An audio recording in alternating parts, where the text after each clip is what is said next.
Brasil de Fato Entrevista. Olá, eu sou a Cris Rodrigues e estou aqui na redação do Brasil de Fato para apresentar para você mais um Brasil de Fato Entrevista. A entrevista de hoje é com Orlando Zacconi, um delegado um pouco diferente do que a gente costuma imaginar quando pensa em um agente da lei. Ele defende a legalização de todas as drogas, se diz socialista, é Hare Krishna e um defensor ferrenho dos direitos humanos. Zacconi entrou para a polícia em 1999 e foi responsável pela investigação preliminar no caso do pedreiro Amarildo de Souza, que foi assassinado depois de ser detido pela Polícia Militar no Rio de Janeiro em 2013.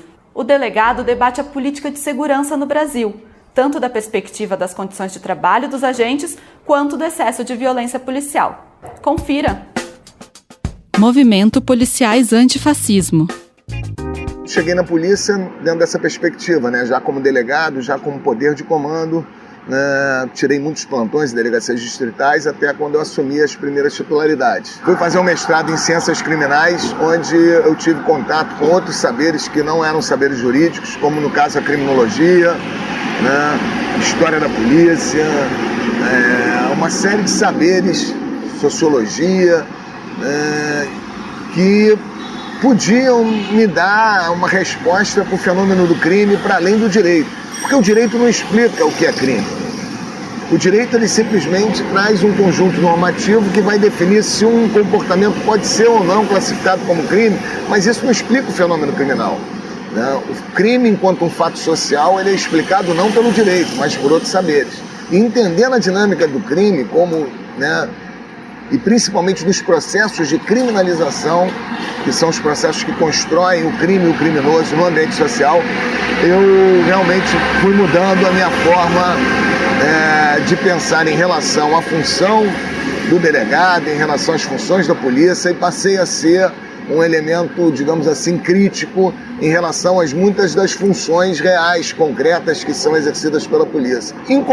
Dei a sorte, né, de nessa caminhada encontrar policiais de outros estados que compartilhavam de muitas dos meus questionamentos, das minhas angústias, e a gente criou um movimento que hoje chama Policiais Antifascismo, né, que é um movimento nacional do qual eu faço parte da coordenação nacional. Esse movimento é formado por policiais civis, militares, guardas municipais, agentes penitenciários, policiais rodoviários federais, e é um movimento que visa inserir o policial no ambiente social como um trabalhador. Isso é muito importante porque o policial tem sido descontextualizado da sua função enquanto trabalhador. O policial tem sido construído no ambiente social, né, ora como bandido, ora como herói, né? Esse estigma do herói que encantou muitos policiais, ele é péssimo para o trabalhador policial, porque o herói não precisa de salário, não precisa de condições de trabalho, ele é jogado a todo momento nas piores condições para o enfrentamento da luta do bem contra o mal, sem saber nem onde está o bem, nem onde está o mal, né? Ou definindo o mal em locais onde realmente, né, historicamente, né, o Estado brasileiro procura fazer um controle social violento, como no caso das favelas, das periferias. Mas encontrei esse grupo de policiais pelo Brasil que pensavam também que o policial deveria se colocar ao lado dos demais trabalhadores, né, para que ele possa se identificar na luta desses trabalhadores e possa ser reconhecido por esses trabalhadores enquanto trabalhador. E aí criamos um movimento dos policiais antifascismo, né, e esse movimento hoje tem crescido muito, né. A minha inserção inicial na crítica sobre a questão das drogas, que resultou inclusive num trabalho no doutorado, onde eu criticava a letalidade das ações policiais, que são conhecidas, né, como autos de resistência, que são formas jurídicas, né, que são feitas para legitimar essas mortes, né, porque se fala que a polícia mata muito, mas não se diz que a polícia mata muito com o aval, né, do direito, né. Os autos de resistência são formas jurídicas que são arquivadas, né, pelo Ministério Público. Então, feitas essas críticas, principalmente partindo, né, da criminalização por drogas, eu fui ver como que esse sistema opera de forma seletiva, fui encontrando companheiros e a gente está aí no movimento dos policiais antifascismo tentando fazer essa construção do policial como trabalhador. Condições de trabalho do policial. Primeiro a gente tem que ver que os policiais são jogados, né, para exercer essas funções numa condição muito ruim, né? Policiais militares, por exemplo, hoje no Brasil, são proibidos do direito de greve, o que foi estendido aos policiais civis por uma decisão do STF. Eles são proibidos do direito de sindicalização, né? Eles são submetidos a um estatuto disciplinar que agora está tendo um movimento para acabar, de prisões administrativas, onde ele pode ser preso por 10 dias, né? Simplesmente por não ter cumprimentado de forma devida o seu superior hierárquico. Ou seja, esses policiais eles são despidos de muitos direitos dos demais trabalhadores.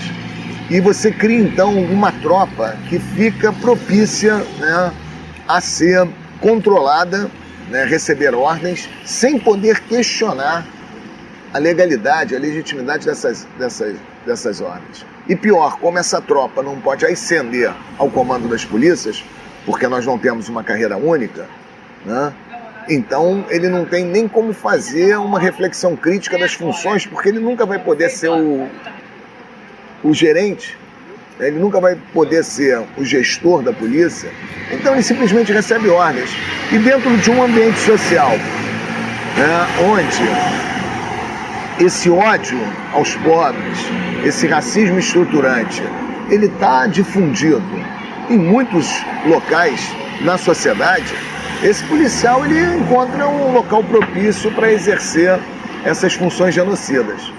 Então não adianta a gente pensar que punir tão somente policiais pelo uso abusivo da força, isso resolve o problema, porque esse policial vai ser punido e outro será colocado em seu lugar para exercer as mesmas funções. Então nós, no Movimento Policiais Antifascismo, o que nós estamos pretendendo é fazer, primeiro, um debate com as categorias policiais, no sentido de elas reconhecerem que elas estão sendo usadas por um projeto de poder que não as beneficia em momento nenhum, muito pelo contrário, é de interesse somente do capital e dos grupos econômicos dominantes. Segundo, que o policial está despido dos seus direitos para realizar essas funções genocidas, né? Então ele, como um trabalhador, ele passa a ser quase que um subcidadão, né? O policial militar hoje no Brasil é um subcidadão, porque ele é despido de muitos direitos dos trabalhadores.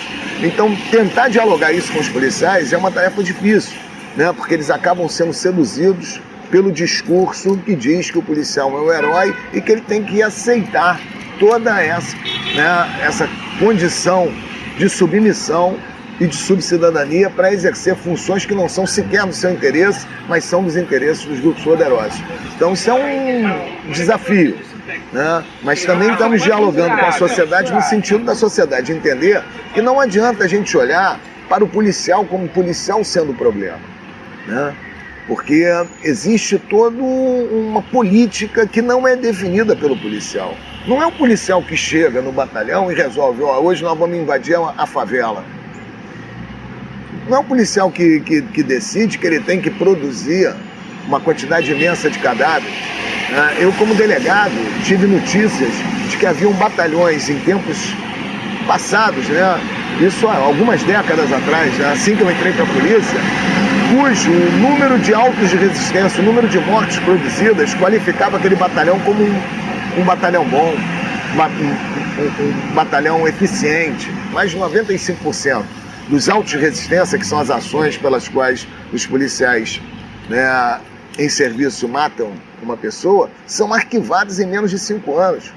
E ao arquivar o auto de resistência, né, o Estado brasileiro, através do promotor de justiça, está dizendo que aquela morte não foi contrária à lei, que aquela morte se deu dentro da lei. Então essa legitimidade que essa violência recebe no Brasil, ela também tem que ser questionada. Porque, repara, não adianta a gente falar que a polícia mata muito, que existe uma política genocida, que existe uma política de extermínio, se a gente não observar como que essa política consegue se manter durante tantos anos, tantas décadas, intocável, né? E pior, mesmo em governos de esquerda. É necessário, primeiro, um projeto de poder. Um projeto de poder que contemple a ideia de que a segurança deve ser exercida para a garantia dos direitos fundamentais de todos, né? E esse patamar, né, de um projeto de segurança garantidor de direitos requer um projeto de poder que altere as formas como a economia, a política, né, o mundo jurídico tem gerenciado essa crise do capital. Então não existe nenhuma possibilidade da gente avançar em nenhum projeto de segurança, né, sem que haja uma profunda reforma das estruturas, né, do Estado brasileiro, né, e da forma como ele se insere no campo dessa economia financeira internacional. Porque esse modelo econômico, ele por si só, per se, ele já é um modelo que depende do extermínio. Ele já é um modelo que depende, né, de dar, né, um destino para esse refúgio de pessoas que estão sobrando, né? Então, quer dizer, como é que a gente vai esperar termos um modelo de segurança público maravilhoso, garantidor de direitos do cidadão, se os policiais não têm os seus direitos respeitados, se o modelo econômico é um modelo genocida, né? E vai por aí. Ou seja, não podemos mais pensar a segurança pública como algo apartado de um projeto de poder. Você está ouvindo a entrevista com Orlando Zacconi, delegado da Polícia Civil do Rio de Janeiro, defensor dos direitos humanos. Encarceramento em massa. A gente tem 750 mil presos e vamos chegar muito rápido a 1 milhão. E eu digo isso pela aprovação recente, né, do pacote de maldades do ministro Moro.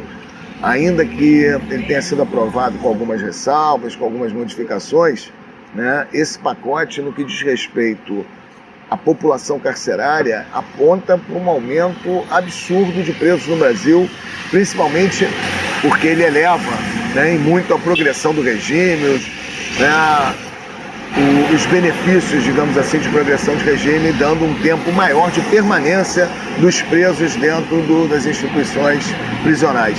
Isso vai ser uma grande tragédia, né? Uma tragédia já anunciada e que tem relação com interesses econômicos, né? O interesse maior em se lotar, em se colocar, né, mais presos no sistema, principalmente investindo em construções de presídio, né, porque não tem uma coisa que aumente mais o número de presos que você construir unidades. Quanto mais unidades prisionais são construídas, mais presos você tem para botar lá.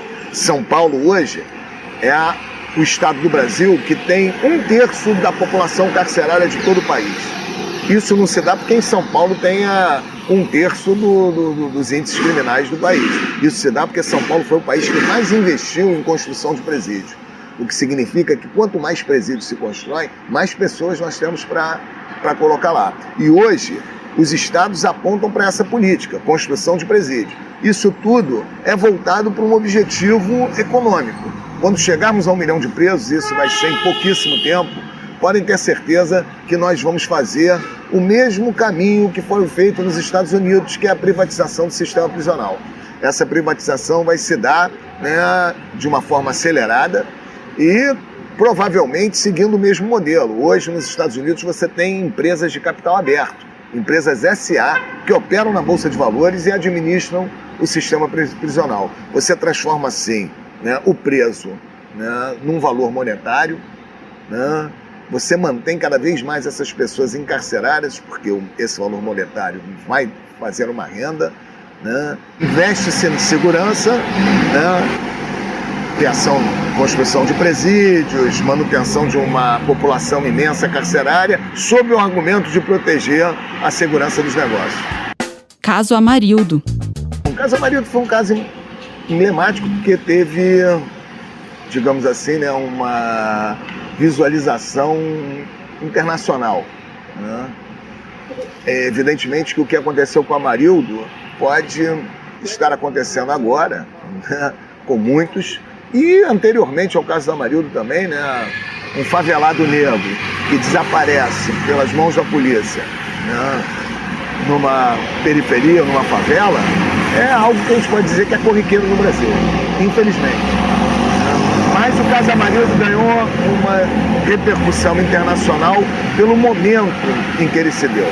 Era o momento das manifestações, 2013, 2014, e naquele momento, né, quando os moradores da Rocinha desceram para reivindicar o corpo do Amarildo, né,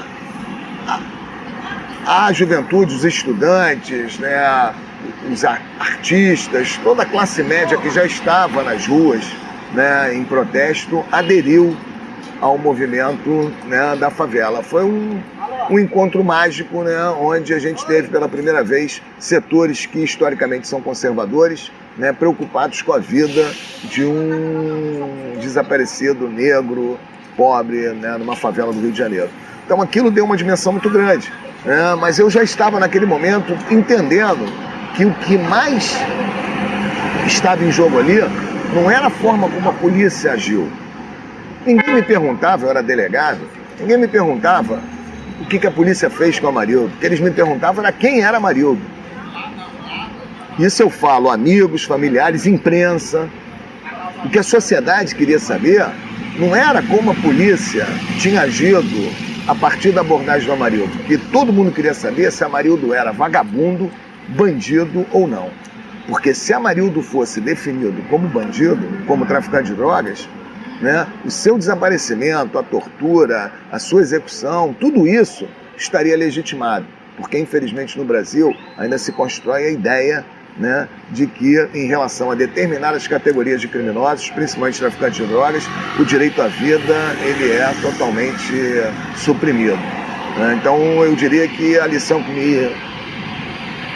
me trouxe, né, o caso Amarildo foi a convicção, que já estava sendo desenvolvida nos meus estudos acadêmicos, de que nós temos uma política de Estado de extermínio, né? Não é uma política de governo, é uma política de Estado, onde determinadas categorias de pessoas são definidas como matáveis, né, como pessoas sem valor de vida, e principalmente aqui no Rio de Janeiro, né, a questão dessa nomenclatura traficante de drogas. Né? O traficante de drogas ele é considerado, né, um ser realmente desprovido de qualquer direito, né, e a grande maioria dos autos de resistência são arquivados pelos promotores de justiça sob essa rúbrica. Quem morreu foi um traficante. O que significa dizer que o Estado brasileiro está dizendo que se um traficante morrer, não há o que se reivindicar, né, em relação a essa violência praticada pela polícia.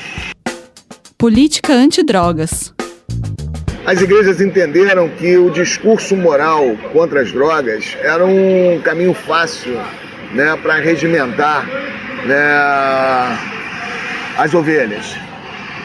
Evidentemente que todos nós sabemos, né, o sofrimento de pessoas que têm problemas com drogas, e não são todas, mas aquelas que têm problemas, né, trazem para o seu ambiente social, para a sua família. Então, quer dizer, o discurso, né, salvacionista contra as drogas passa a ser um elemento importante para as igrejas.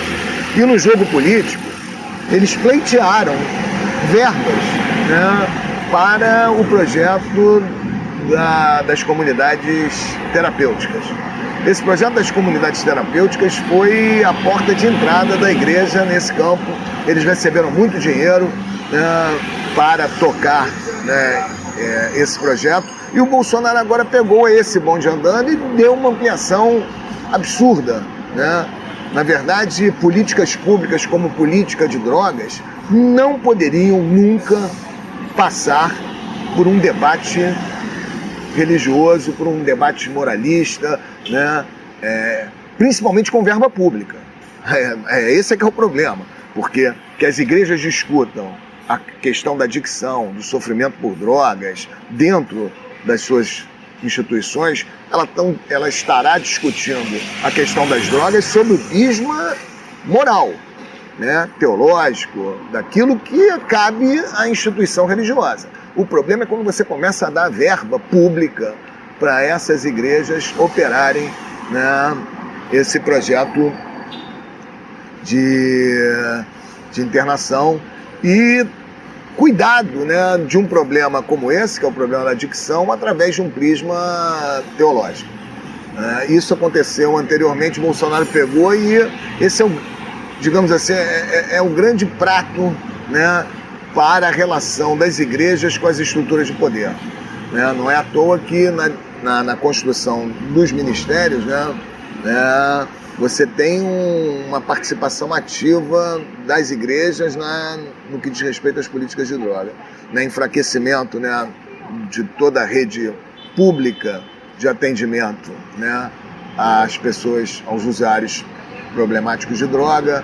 As clínicas de família foram desmontadas, os CAPS-ADs, isso tudo é um projeto, entregando tudo que diz respeito, né, a essa questão social, inclusive verbas públicas para as igrejas. Isso é uma grande tragédia, né? Então a gente precisa realmente fazer uma resistência a esse projeto, né?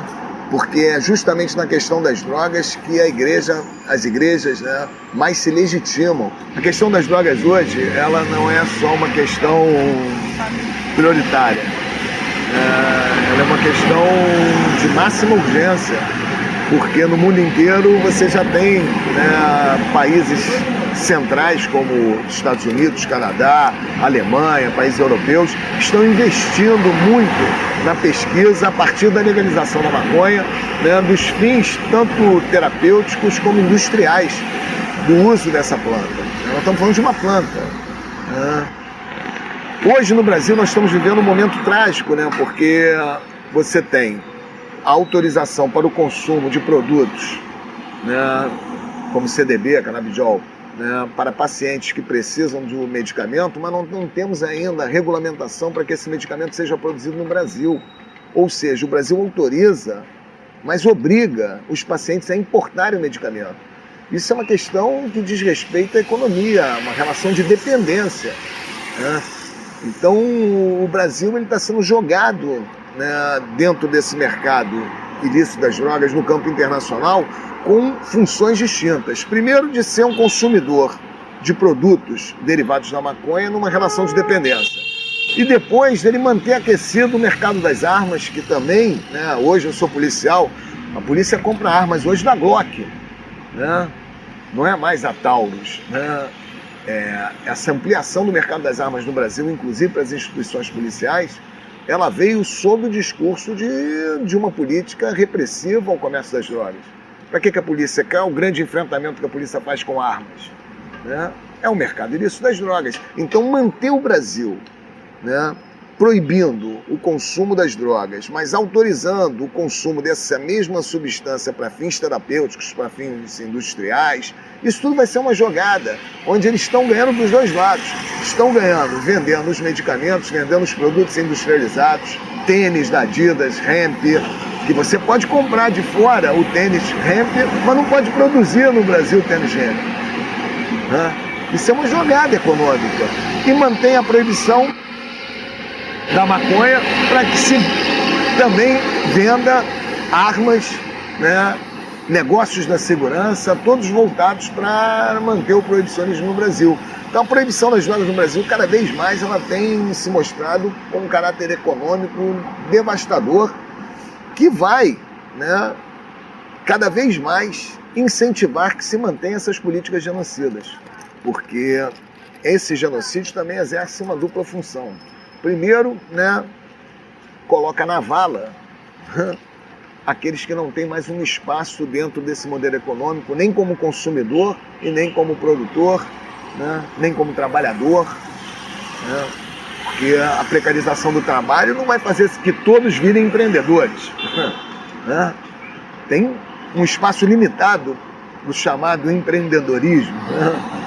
O trabalho foi sucateado e a grande parte dessa população, que passa a ser uma população perigosa, tão perigosa como a dinamite, ela vai ter, né, uma forma de reação violenta e letal por parte do Estado. Então o proibicionismo hoje cumpre essas funções econômicas todas, de extermínio de uma parcela da população indesejada, de aquecimento de mercados que interessam aos países centrais e nos mantém numa condição de dependência. É uma grande tragédia. Condições de trabalho do policial. Policiais numa condição terrível, onde eles têm que ser colocados nas ruas todos os dias para produzir cadáveres ou, numa situação pior, entregar seus próprios corpos nessa luta insana.